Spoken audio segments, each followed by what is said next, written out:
Oh, she thought the video wasn't working. Okay, good afternoon, everyone. What's that? Now there's someone else coming in? Okay, well, they'll get in here when they get in here. We can only wait so long. Which is something that was said more than once during the time of the wilderness. We can only wait so long. Come on, people. We're moving. But we're not moving at this particular point.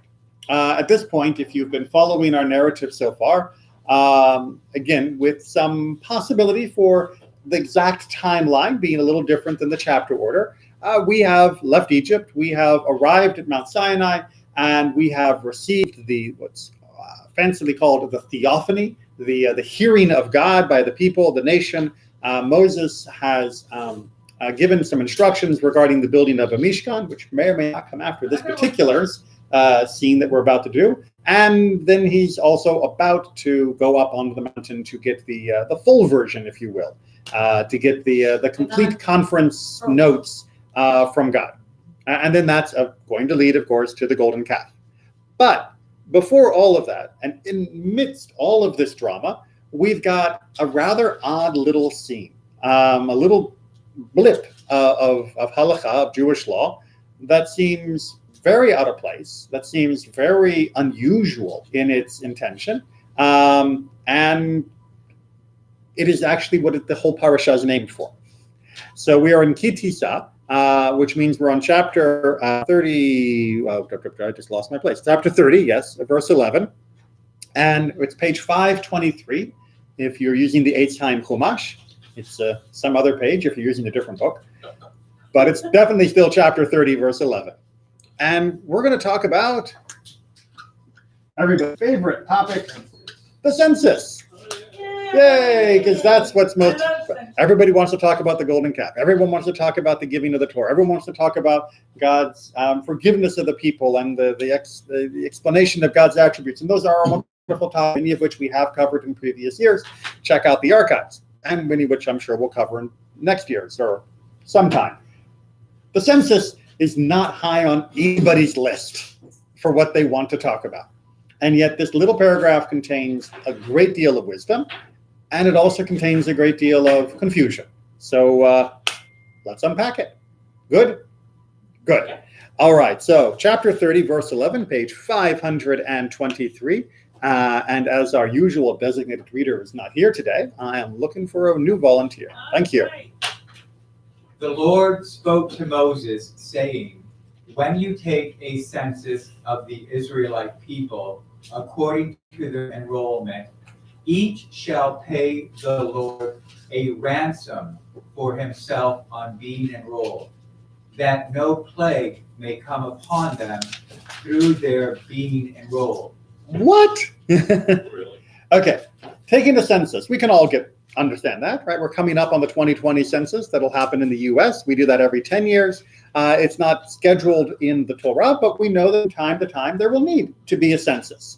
You know, from time to time, you sort of want to know how many thousands of us are there. And where are we moving to? Well, where we're moving to is separate from the census, but it is not surprising that taking the census usually coincides with our travel or our planned military action. That part's not that confusing. But the idea of taking a ransom, a kofar, from people, why in the world are we taking a ransom for being counted? I mean, because Moses counts me, I've done something wrong, he's done something wrong? There's an issue here? It's like paying for protection. It says, so no plague may come upon you. Yeah, because if I don't pay the ransom, then there's going to be some sort of like nasty repercussion. Have medical care. I remember, plague doesn't always mean like illness, disease, plague. Remember, like the plagues of Egypt were a variety of different problems. Not all of them had you going to the hospital, but still, there's going to be some natural disaster because we didn't pay God for the privilege of being counted. All right, so hold that in mind, because the short answer, by the way, is yes, there will be. And we're going to look at an incident where that is exactly what happened, when people were counted and they didn't do it this way, and there was a big problem that came afterwards. It's also, God's been doing a lot for the Israelites. got them out of bondage, got them over. And so like, don't take it for granted. There is some sort of responsibility on your part. Wait, we got the responsibility part, right? We know that we have the Torah. We know we have the commandments. We know that we have our part of the covenant. So it's but- all not for free. But for a census? And we've already given so much, at least in the chronology of the chapters. We've already given so much for the building of the Mishkan, for the tabernacle. We've been very generous in wanting to support all of that. It's just this idea that a census is somehow leading to sickness of some kind, some problem. That's what seems so weird, right? I would imagine that for most of you today, that if I were to say, if you could tell me how many people live in your neighborhood or live in your apartment building or live in, work at your place of employment or, kids go to your school or cross the crossing guard each day. That's a perfectly normal question, right? And not one that's like, oh, how could you ask the number of people? And yet that seems to be what this is telling us, is that the counting of people is somehow fraught with peril, and we have to buy our way out of that peril. So, someone at the door? No. Okay, so first of all, let's check and see how our ransom is going to be used, and that might help us understand. So if you could carry on with verse 13. This is what everyone who is entered in the records shall pay. A half shekel by the sanctuary weight, 20 gerahs to the shekel, a half shekel as an offering to the Lord. All right, so everyone is giving the half shekel. And by the way, this particular section is going to be chanted not only as part of this week's Torah reading, but as a special reading that will happen as our maftir next week for Parashat Shekalim, right? The parasha of the shekels, because we will read this section of the idea of the half shekel. This used to be in the ancient world a reminder that it was time for paying the half shekel each year, and that happened as a prelude to everything that would come up towards the Pesach season. There are many more markers about the imminence of Pesach than there are about the imminence of Rosh Hashanah, since Pesach was a much bigger deal for the average family of the classic Jewish world. So this shekel stuff, or half shekel, is a big, big deal. Good, but what are we using it for? Onward. Everyone who is entered in the records from the age of 20 years up shall give the Lord's offering. The rich shall not pay more, and the poor shall not pay less than half a shekel when giving the Lord's offering as expiation for your persons. You shall take the expiation money from the Israelites and assign it to the service of the tent of meeting. It shall serve the Israelites as a reminder before the Lord, as expiation for your persons. Okay. So what happens with this half shekel is it goes on to be the avodah, the service for God, and that is connected to the daily service, the standard daily offering that is done at the Mishkan. So as we've talked about, I'm sure many times before, you've also seen people could bring sacrifices on their own. You could bring a sacrifice for a celebration, bring a sacrifice for a birth. You could bring a sacrifice as part of a sin offering if you realized you had made mistakes. There were lots of different reasons that an individual might bring a sacrifice that were essentially up to that individual and their own life. And then there were holiday sacrifices that a person might bring, but there was also always a constant background service that was going on in the Mishkan, that whether you guys were involved or not, the Kohanim were offering a sacrifice each and every day. That was not dependent on an individual, that was dependent upon the community. Well, an individual would pay for his or her own sacrifice. Who pays for the community sacrifice? The Kohanim, they don't even have any land. How are they going to pay for it?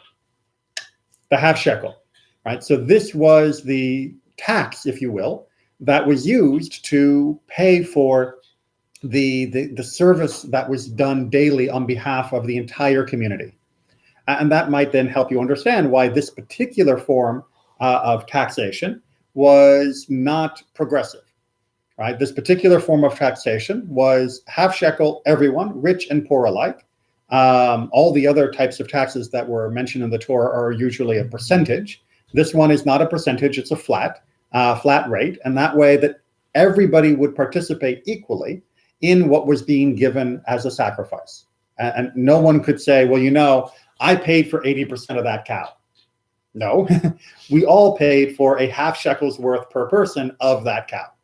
And that way it was always seen as being equally participatory for the entire nation. Making it be a flat tax had another advantage. You could count the number of half shekels, and then you'd know how many people there were. And in fact, that was the way the census was taken for the nation. They didn't go and say 1 person, 2 person, 3 person, 4 person. They said half a shekel, half a shekel, half a shekel, half a shekel. That's 4 people. You count the money rather than the people. It created almost a surrogate way of counting rather than counting the people directly. But that was for anyone 20 years and older. Well, correct. Yes. So how do they didn't account for anyone? No, they didn't do a census for the people that were younger. Why would you? Well, why not if you want a correct count? So what is the count for? Yeah. War. So the count is for war. And how often did they take it? The census? When they felt like they needed it. Right? So the half shekel would happen annually regardless. Otherwise, there'd be no money to pay for the sacrifices. But if they needed to do an additional census for war purposes, like we'll get in Midbar when they're about ready to leave the Mount Sinai and head off into Israel, then they would also do a census at that point to make sure they had a proper allocation of the troops, which is why you don't need to count the women, since they weren't in the army back then. You don't need to count the old, because the old aren't in the army back then. You don't need to count the kids, because the kids aren't in the army, right? So you were only counting for a particular purpose, and that meant that you only had to count a certain category of people. Maybe like counting the number of people who have signed up for the draft in America. I don't need to know how many 6-year-olds there are in the country. I just need to know how many people signed up for the draft. Make sense? Except, like you said, the very old wouldn't go into military, Well, they would. but they still have to give the half shekel. But they still have to, it's a ransom for your life. So they still have to. But it's a ransom for your life if you're being counted. So from Right. 20 to what? Yeah. So from 20 years old to what age did you? Oh, now you're trusting my memory. I believe it goes up to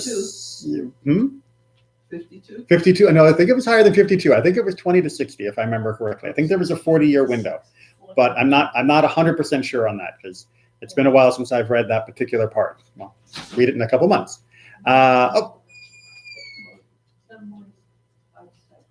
No one was opening the door for you? Okay.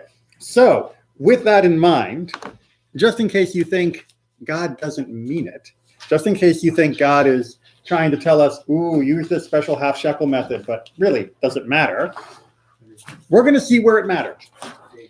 David, indeed. All right, King David, he messed up a couple times in his life.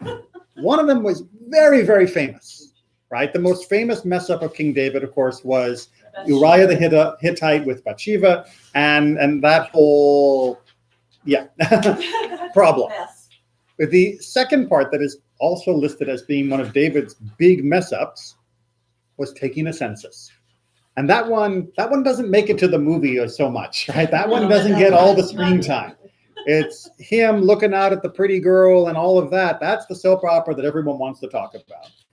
David taking a census incorrectly, no one ever talks about that. Like, what a boring story. Yeah, well, it's not boring. And what it teaches us about what God wants us to think about people and about society is actually very, very profound. So it's a shame that everyone thinks only about the pretty girl rather than the census. So we're going to talk about the census. So we are on the first page, which begins with the phrase, the anger of the Lord. The anger of the Lord again flared up against Israel. And he incited David against them, saying, "Go and number Israel and Judah." The king said to Joab, his army commander, "Make the rounds of all the tribes of Israel from Dan to Beersheba, and take a census of the people, so that I may know the size of the population." All right. So why is David taking the census? He wants to see how many people are now in his kingdom. Maybe. But why has the text told us he's taking a census? He wants to know how many people No. Population. Why does the text, we're the omniscient narrator, right? We can read every part of this. Not what did David say. Why does the text tell us David thought to do this? Was the Lord. Standing army. No, because God Over Israel. gave him the idea in order to do something bad to Oh, right, Israel. right. Anger. So he Right. incited David. Thank you. The incitement is a big issue. No one got up like, oh, the anger of the Lord flared against Israel, and he incited David against them. So Who, the Lord? The Lord, Lord, and there's a right. God is angry at Israel. There's a passage in Jeremiah, the Lord can be a deceitful brook. Yeah. He's inciting David. So David suddenly gets the idea one day, you know what, I want to count everyone.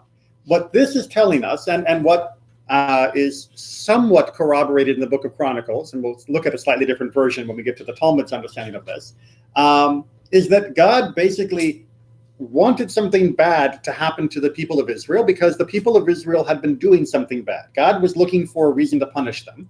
And God decided that the way he would punish them was via the instrument of doing the census, which would then lead to a punishment which would somehow uncover the problem and make better restitution for the nation, would actually fix whatever that initial hidden problem had been. So we're going to have to try and backtrack and figure out what it might have been eventually. But at the moment, we're not told explicitly what God is upset about or how this census idea is going to be the best way to deal with it. But don't mistake for a second that this was just David's own idea, right? It may have also been his idea. He may have been happy to go along with it, which, as we're going to see, was not universally shared. But the initial instigation, the spark that set this all off, was God. God wanted David to have the idea, and if David acted on it, then God would be able to punish the nation of Israel through the punishment that would be carried out because David had chosen to do the census incorrectly, right? Without the kofar, without the ransom, without the half shekel. All right, so that I know there's just parts of the Bible we don't think about as much, and certain sentences we just let our eyes slide across. It all matters. Because without reading this, it seems very bizarre. Reading this makes it bizarre, but at least can lead to a potential answer. So with that in mind, David has now suddenly come to the idea, let's go ahead and have a count and see who we've got. And Moab answers the king, may the Lord your God increase the number of the people 100-fold while your own eyes see it. But why should my Lord King want this? All right, so 100-fold is a bit, it's double and double. What basically Joab says, who's the general of the army, who now we can again get a feel for why is he talking to the general, because he's looking for the military might, and that's what he's trying to see. What would his muster be if he counted up all the people? And Joab says, you know what, you should be blessed with like double numbers of people, but we don't need to do the count, right? He is perhaps hearkening back to this section of Exodus that says you don't do censuses in this senseless way, right? This is not the right way we're supposed to do it, so don't do it. David does it, right? David tells him you need to do the census, and Joab actually follows through and does what David tells him to do. And once that happens, well, But afterward, David reproached himself for having numbered the people. right? David, after he gets the count, he regrets it. He realizes he's done something wrong. Carry on. And David said to the Lord, I have sinned grievously in what I have done. Please, O Lord, remit the guilt of your servant, for I have acted foolishly. All right. Classic David, and one of the reasons why David got to be king and Saul wasn't, which is in both the two cases where David did something wrong, when David realizes that what he did was wrong, he admits that what he did was wrong. He doesn't look for excuses. He doesn't try and push off the blame. He doesn't try to mitigate and say, well, it wasn't really that bad, or, come on. He just says, you know what? I did completely wrong, right? Mea culpa. This was absolutely inexcusable. And so I'm not asking for for an excuse, God. I'm asking for your forgiveness, right? This is the great strength of David's character. It's not that he is flawless, but that he knows how to try and fix his flaws. Unfortunately, this flaw, as we saw in the Torah portion, comes with a price.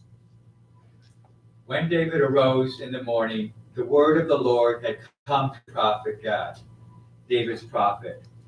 Go and tell David, thus says the Lord, I hold 3 things over you. Choose one of them, and I will bring it upon you. All right. So God tells through the prophet Gad.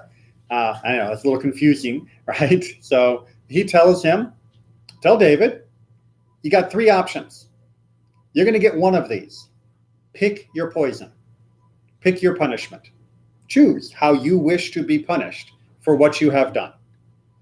And that is probably because David was willing to at least be contrite. God is giving him some wiggle room. God came to David and told him, he asked, shall a 7-year famine come upon you and the land?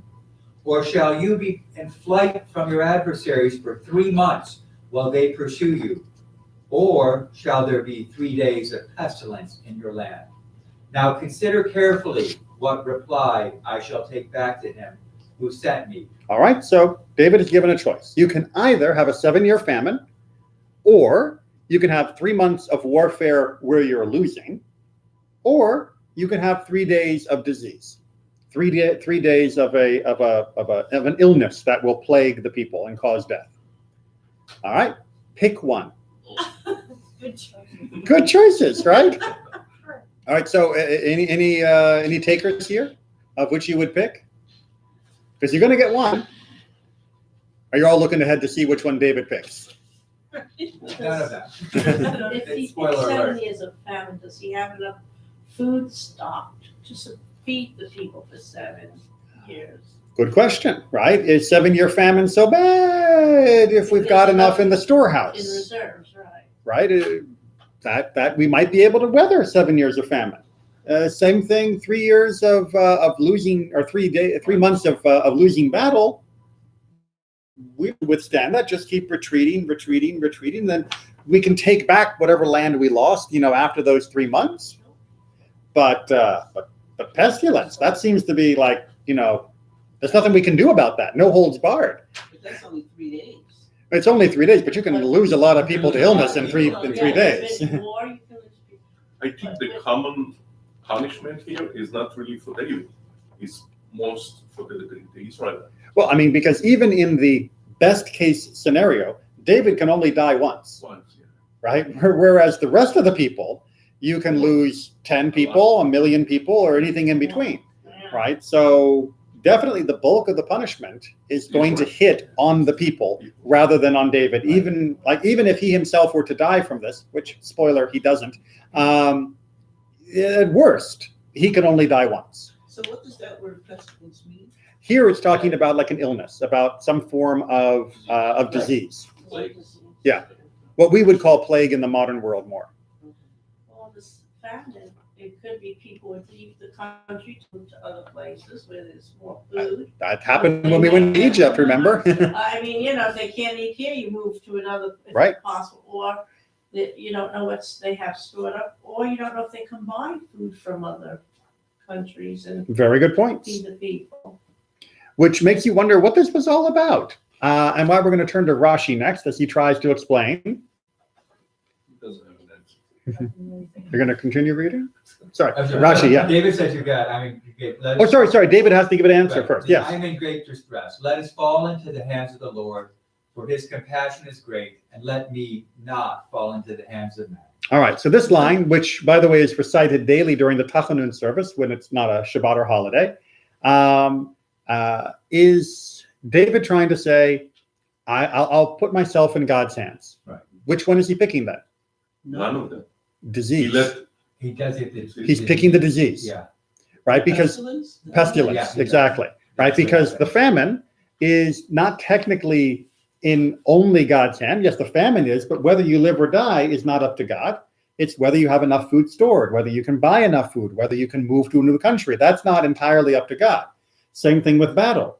Who lives and dies in a battle is not entirely up to God. There are all sorts of other factors.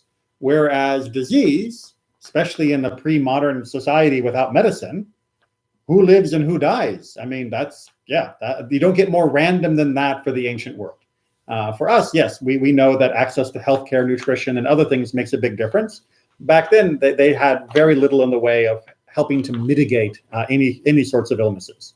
So that is the ultimate expression of flinging yourself on God and saying, do whatever you want, just be in your hands, not in all of the machinations of the rest of the people. Make sense? All right, that is going to come back to be very important for how we try to unravel all of this and why this is a problem in the first place. All right, but Rashi's going to help us a little bit, but not really. No.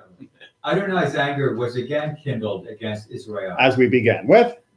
I do not know what it is. All right, so first of all, I just love this Rashi because I love when Rashi says, I don't know. Because we always think of Rashi as being the most brilliant of the distillers of the wisdom of the sages. But every now and then, he says, you know what? I've read through all of the sages. I've looked through every midrash. I've looked through all the Talmud. I've listened to all my teachers. And we don't know precisely what it was that Israel did that made God do this as a response. I'm with Rashi so far.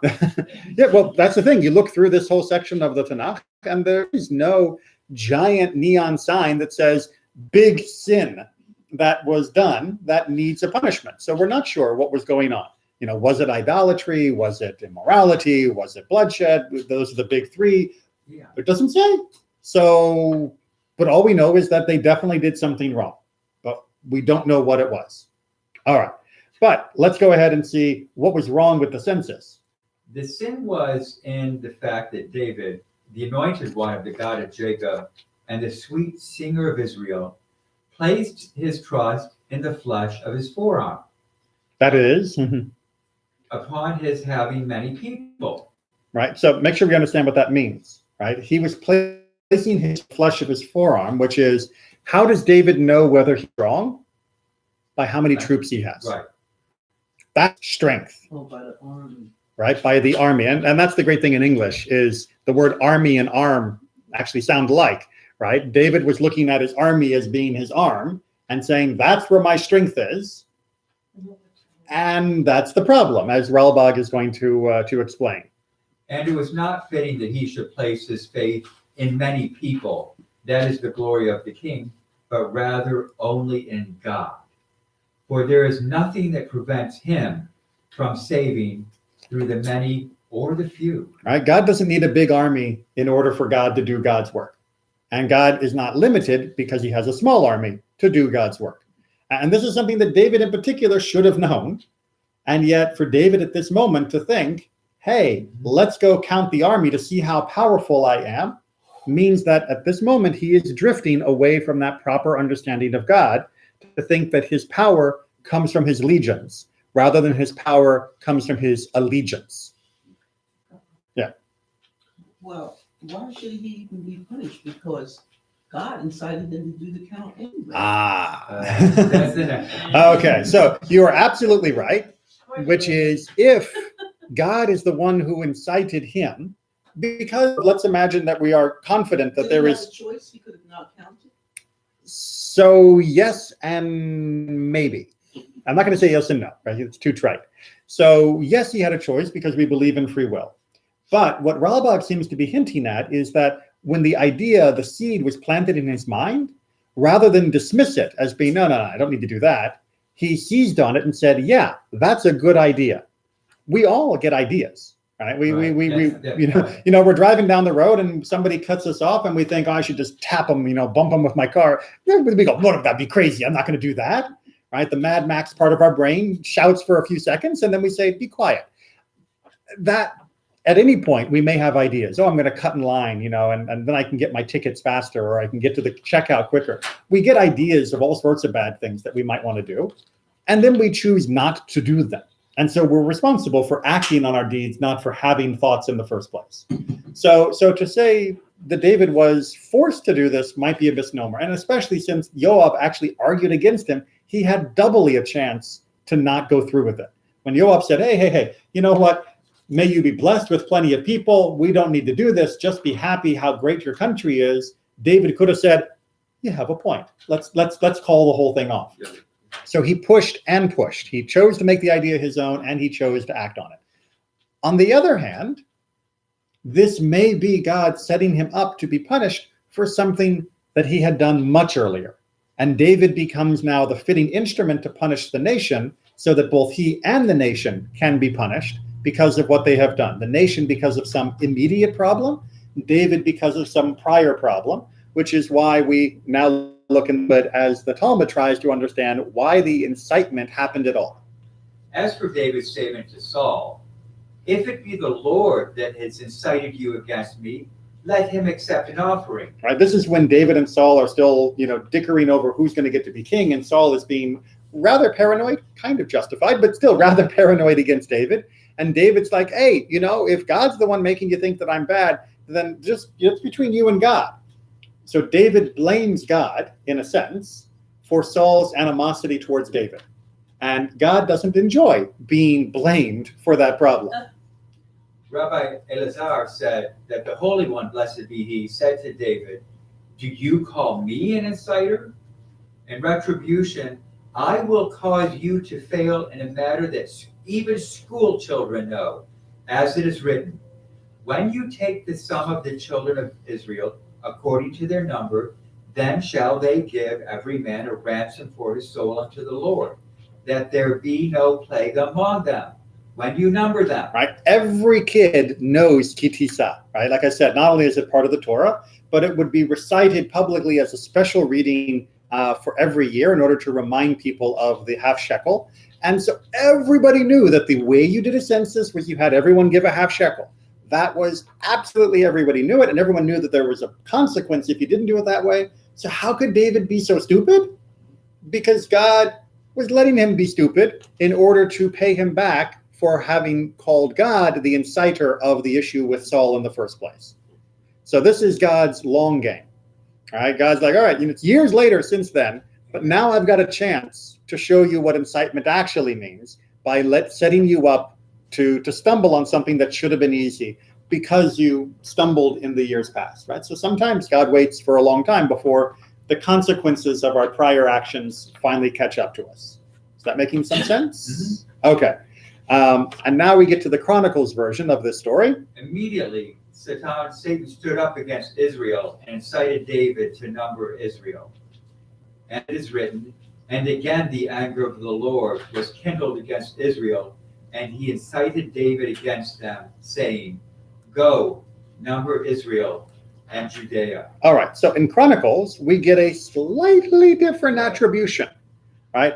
In Chronicles, what figure is the primary instigator of the count?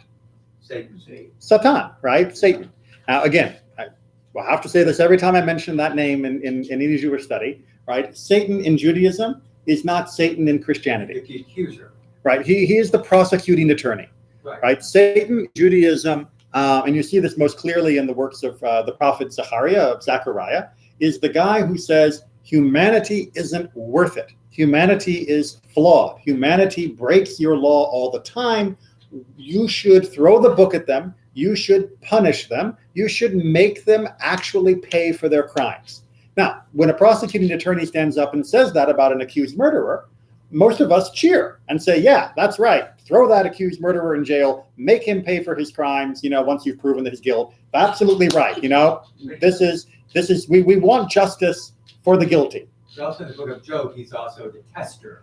Well, it's actually the same thing, right? In the book of Job, it's not testing. He's still accusing. He's saying Job is only good because life is good. Right. And you know what? He's right. Right. Right? As soon as things go bad for Job, well, when they reach a certain breaking point, Job does criticize God. And that's a whole nother long discussion about why the book of Job is one of the most sophisticated bits of theology in the entire Bible. Right. But suffice it to say, we like the idea of justice being done swiftly against the wicked because we never think of ourselves as being one of the wicked. What Judaism says is, no, we all make mistakes. And if God was always listening to the prosecuting attorney, every time we hit 56 miles an hour on the freeway, a ticket would appear on our bill, right? David also writes, God tests the righteous. Of course. So here he's being tested It's in a way. In a sense, but it's more a question of we were now given opportunity to fail, right? And we were given the opportunity to fail because we had earned that opportunity. I know we always like to talk about opportunities to succeed, but we also get opportunities to mess up. And David and the nation messed up, right? The nation had messed up before this. David is now messing up by choosing to go along with what should have been a stupid idea of numbering the people in a way that was different than what the Torah had outlined for us. Make sense? Okay. Onward for let us not fall, or let us fall into the hand. Let us fall into the hand of Adonai. That is pestilence, and not the sword, nor famine, because famine is also controlled by the rich, who have storehouses of produce. Rabbi Alexandri said, David reasoned, if I choose the sword, then the people of Israel will say, he is relying on his strength to save himself from death, but others will die. And if I choose famine, they will say, he is relying on his wealth. I will choose pestilence against which everyone is equal. All right, so again, Rashi is bringing this incredible midrash to say, why did David choose disease? Why choose pestilence? Because any other choice would have made it look like he had an unfair advantage. And if the people are all going to have to suffer, who is he to choose the game at which he has the best odds of personally coming out ahead? Right? Because if he chooses famine, do you really think the king is going to starve? Or do you think the peasants are going to starve, at least at first? Right? We know that that's what happens historically, that the poorer you are, the harder the famine hits you. And when you're king, you're the last one to be affected by a famine. I mean, we know this from when we put sanctions against Iran or North Korea. The leaders of Iran are not the ones who are going hungry. Or even in war, he's going to have his mighty men protecting him. And when it comes to fighting, David kills his 10,000. He is not only protected by mighty fighters, he himself is a great fighter. So if you put 1,000 people into an arena and say, all right, there's going to be a fight for the next hour, David's got good odds. The other guys who have never fought a war in their life, not so good odds. And that means if David is playing his self-survival and self-preservation game, then he should pick either famine or he should pick war. He wants to show that he, like the nation, is guilty equally before God, and therefore he is willing to roll the dice equally with whatever God has in store. He is literally throwing himself on God and can only be said to do that with the case of disease, because everything else he can fight against better than anyone else. That's what it means to truly throw yourself on God's mercy. And that is also beginning to expose to us what the underlying problem is with the census and what the underlying problem is perhaps within the nation. But Shadal, I think, will bring us closer to that understanding, as he does. As one of our near-modern commentators, Shadal beautifully synthesizes in a way that I think moderns can follow more clearly. When a person counts his gold, or when a king counts his army, he will trust in his wealth and large army, become arrogant, and say, with my strength I have accomplished this, or will accomplish this. Right. That's what happens. If you sit around going, look at what I've got, my flashy car, my big house, my fancy Rolex or whatever, you are saying, I did this. At least many people, that is the attitude that they project. And that is wrong, says Judaism. Right? I mean, fine, yes, you worked hard and that's why you were able to earn those things. That's fine. Not trying to say you stole it or that you don't deserve it in that sense. But ultimately, have a little humility. Right? Did you invent the planet upon which you succeeded in all of these endeavors? Right? Did you make the metal from which your gold watch was made? No, those were created by God and were processed by thousands of years of human ingenuity that came before you. You were just contributing one tiny little fraction of all of the world's productivity to be able to enjoy that little piece. Have some humility. I keep thinking about the 1967 war, in Israel with all the Arab armies and they had a lot more the tanks. And the soldiers and they didn't do so well. All right, because as will happen, Shadal continues. And then in most instances, the wheel of fortune will turn upon him and bring him unanticipated destruction.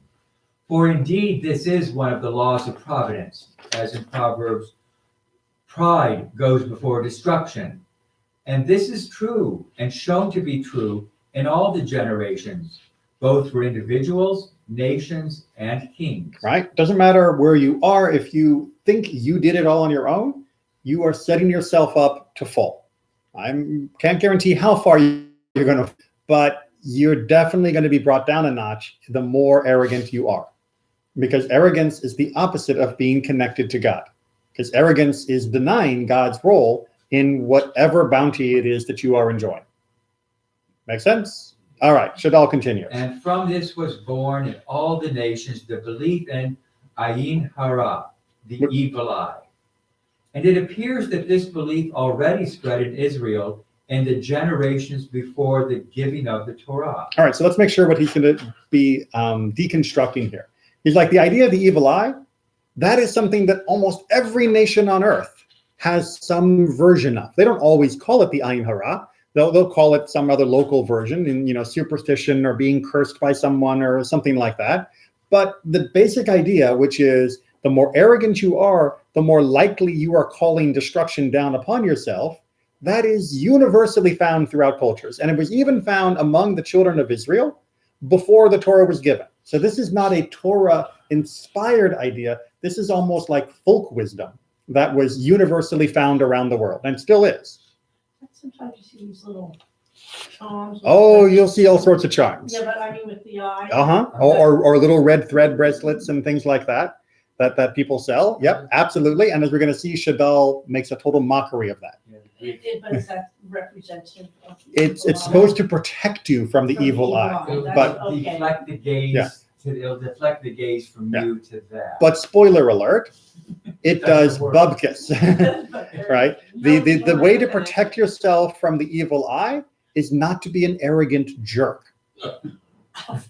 But since many people would rather continue being an arrogant jerk, they will spend money to buy amulets, charms, prayers, blessings, or other trinkets that will let them continue in their arrogance and feel protected from the consequences of that arrogance. It's almost like idolatry. It's You know what I more mean? than It's not a almost. statue, but Yeah, it's if you object. believe there is a power that can protect you other than actually doing what God wants you to do, you are already on the edge of idolatry. Yeah. Okay, onward. God did not nullify this belief entirely, since it was based on belief in providence, and because it kept a person from trusting in his own strength and wealth. And this is the main thrust of the entire Torah. Right? So God didn't forbid us from thinking about the evil eye, but God didn't actually command us to worry about the evil eye. What God did command us was don't trust in your own strength, don't trust in your own wealth. And the fear of the evil eye was a useful folk wisdom that God didn't need to eradicate, because more or less it was going along in the same direction as the Torah. So he commanded that when they were counted at the start of their nationhood, they should give a kofar, redemption, and that the silver be given for the service in the tent of meeting. All right, so God wanted to piggyback on that folk wisdom, and so one way he did that was by saying, when you do a census, don't count for the purpose of seeing how mighty you are. Count in a way that will support my service, that will support the avodah. And then your counting is being used for a good reason and will not seem arrogant, and therefore you'll avoid, in quote, the evil eye. And I come to the heart of the matter, which is the matter of the Ayin Hara, the evil eye. And I say that a few of the philosophers sought to explain it via the laws of nature, and said that the rays which came out of the eyes of the one looking are able to become poisoned. All right, let's make sure that we understand. First of all, when he says philosophers, he means scientists, because that's what you called a scientist before the modern world. And when he says laws of nature, he meant this was the science of their day. And absolutely, you can go back all the way through the Middle Ages and find science books that talk about how you look at someone, that you are literally transmitting physical rays of badness that will impact other people. This is why in many cultures there were laws against certain people looking at babies, right? Because those people will harm the baby with their gaze, A punishment for witchcraft was gouging the eyes. because they were often cursing through their eyes. Right? They literally believed that there were physical molecules of cursedness that were being transmitted, like, Superman laser beams, but with Ayin Hara type powers, that what they hit, they would damage. And having people look at things was considered a crime in many different cultures, because the look was what was considered the problem. So you can sell these people aluminum.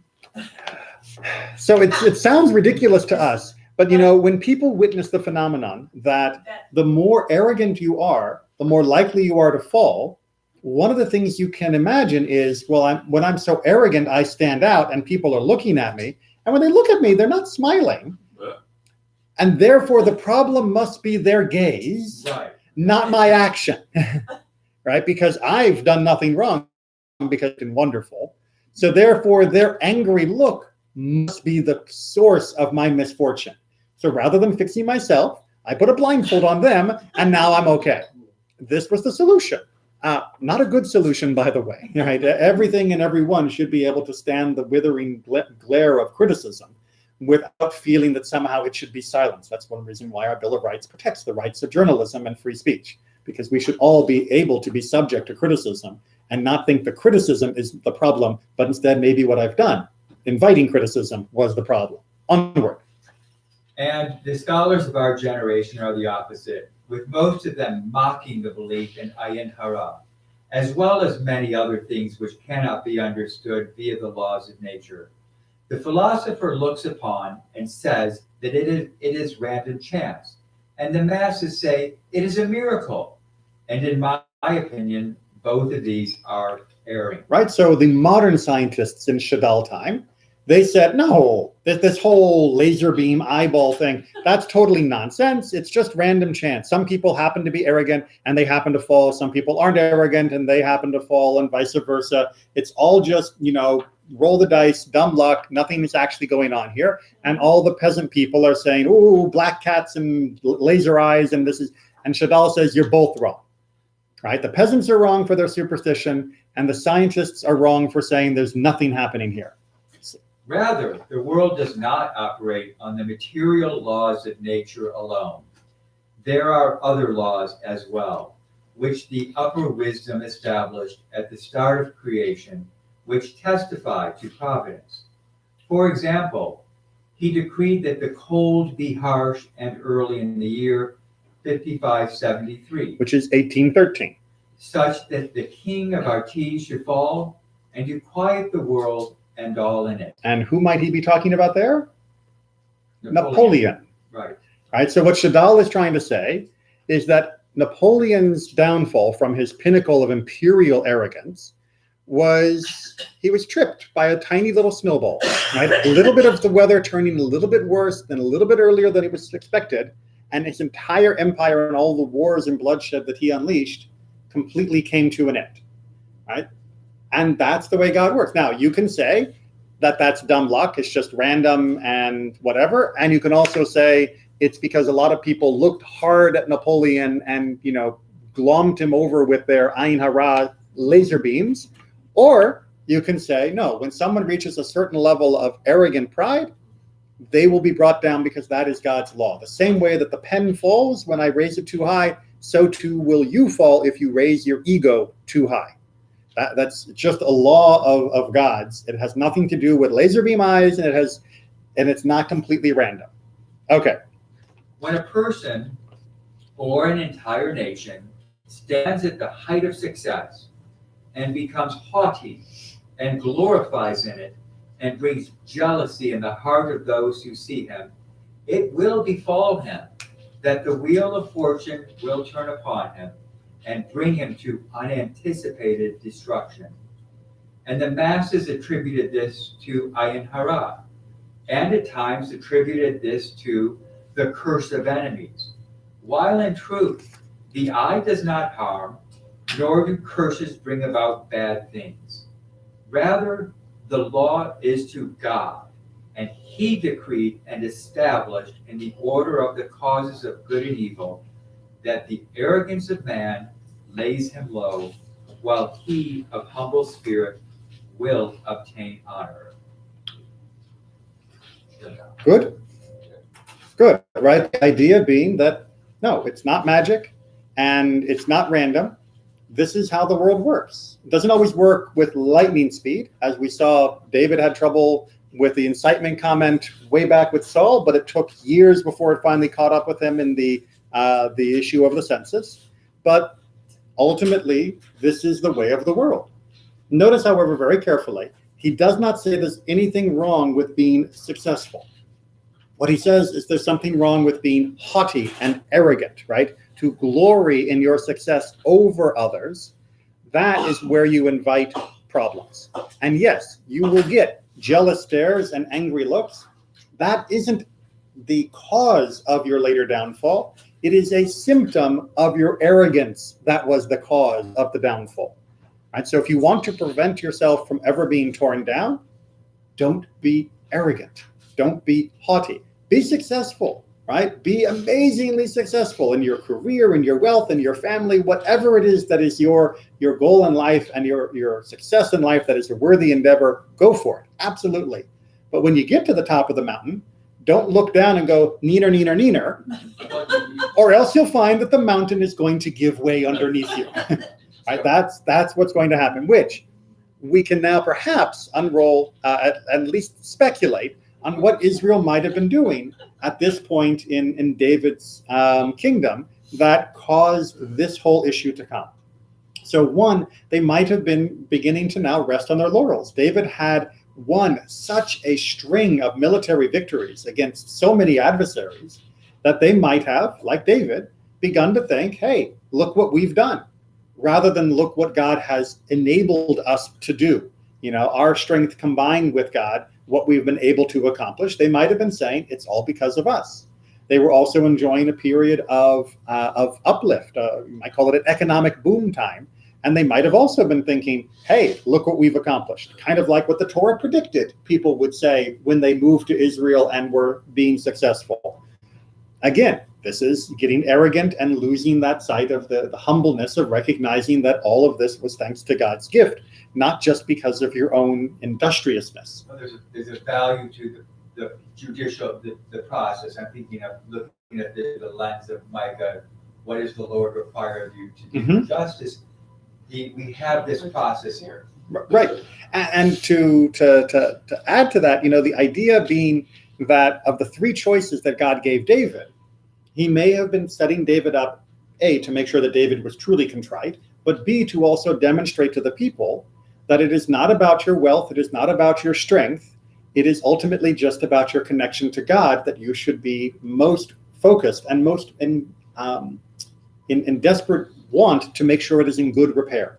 Right? Most of us will do a constant accounting, especially this time of year when it's tax season, of making sure our finances are where we want our finances to be.